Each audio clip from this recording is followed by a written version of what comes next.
Handshape. It's one of the most fundamental aspects of piano technique. A good handshape allows for ease, control, and a beautiful tone, while poor hand positioning can lead to tension, fatigue, and even injury. Whether you're a beginner or an advanced pianist, understanding the nuances of handshape can make all the difference in your playing. Today, we're bringing you insights from three distinguished piano pedagogues, Dumlavwalla, Julie Hague, and Penelope Roskell, who will each share their expertise on developing a healthy and natural handshape at the piano. Let's start with Dumlavwalla, who introduces us to the concept of a good, structured hand position. Next, the hand shape. The third element of healthy playing habits is that hand shape. And there are three components to this shape that are really, really important.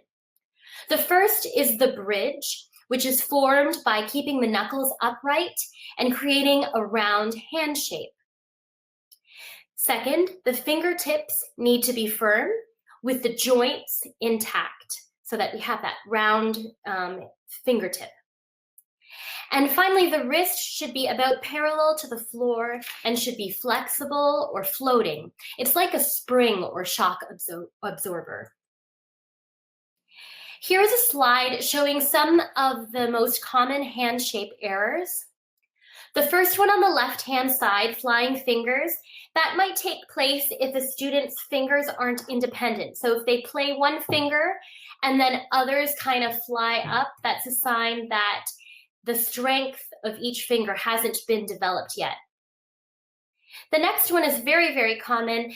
I always see collapsed joints.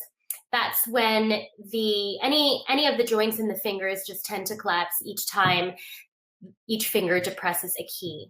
And if that happens, then again, that is a sign that the finger isn't strengthened, but what that does is it completely cuts off the connection with the piano.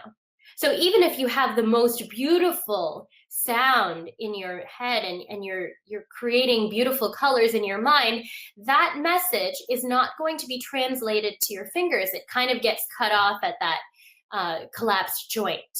And if one is playing with collapsed joints, then it is harder to communicate what you want to do with the piano. The signals aren't sent. So you have no control or less control over the sound and over the keys. The third picture on the top, overcurved fingers, that's what happens if we overcurve and play on the nail of our fingers. So even though we do want round fingers and we might use the term curved fingers for our students, we don't want them to overcurve them either. The fourth one, the twisted wrist, that happens if the arm and the wrist aren't aligned behind the hand.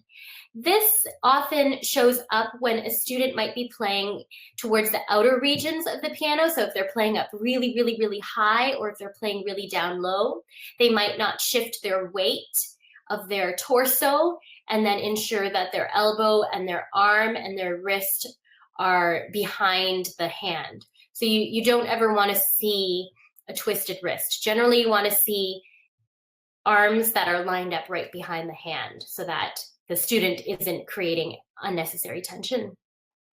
And then finally, the collapsed bridge. So if the knuckles aren't supported or supporting the whole hand position, then the collapsed bridge would take place. Now, let's hear from Julie Hague, who demonstrates a fun activity to do with students, the fuzzy house exercise. Any technical thing that you introduce to children needs to be done through play, because children learn through play, or through props like fuzzies or analogies, anything that makes it fun. My lessons are filled with me telling jokes, so it's always a joyful, fun thing. So we're going to watch a video about the bunny house, which bunny house, fuzzy house, same thing. And then bring them up into nice bunny house. Look at those great bunny houses. I wonder which house the bunny's going to choose first. Let's see, is he going to... Oh, I think he wants to be on the left hand.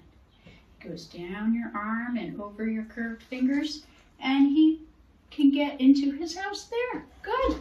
Okay, now it's right hand's turn. Down your shoulder and over your bridge and down your fingers. Oh, and in his bunny house. For our last teacher of today, We have Penelope Roskell doing another exercise demonstration, this time using the analogy of a parachute and gravity to achieve this relaxed hand position.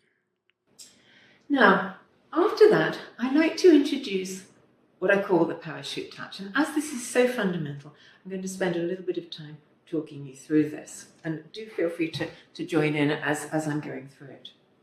Now, what this does is it teaches how to just drop into the keys rather than pressing, how to use gravity to produce the sound. So we're really using the minimum amount of effort to play the piano.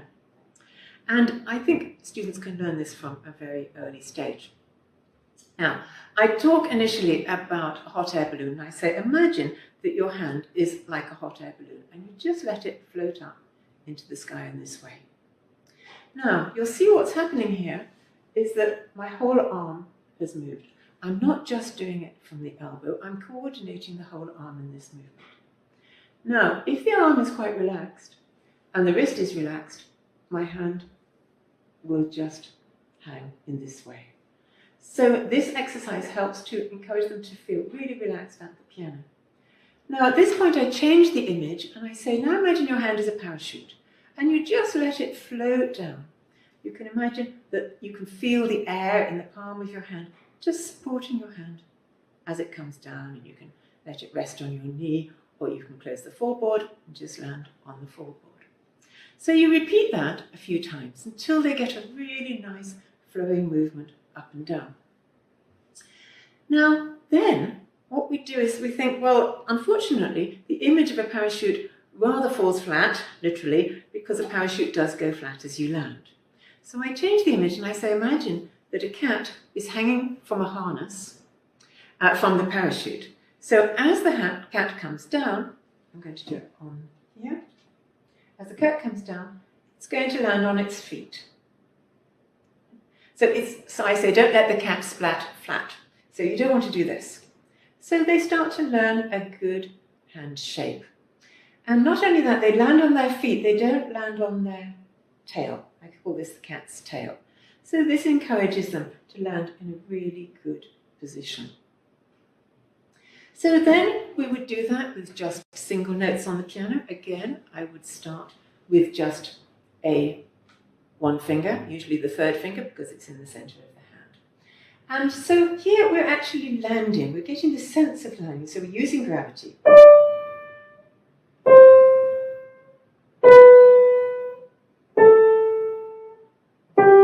And you see what's happening here is the whole arm is coordinated, the wrist is very relaxed. It's what I call the breathing wrist. And so we're learning to coordinate the whole arm for a very warm singing touch here.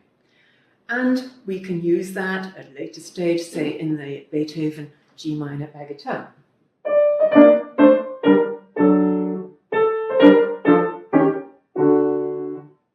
So I'm just dropping into each note. From Julie's structured but flexible hand shape to Penelope's gravity-based approach to Diana's problem-solving strategies, each of these expert insights contributes to a deeper understanding of healthy piano technique. Which of these techniques do you find most helpful? Let us know in the comments below, and don't forget to like and subscribe for more piano tips and tutorials.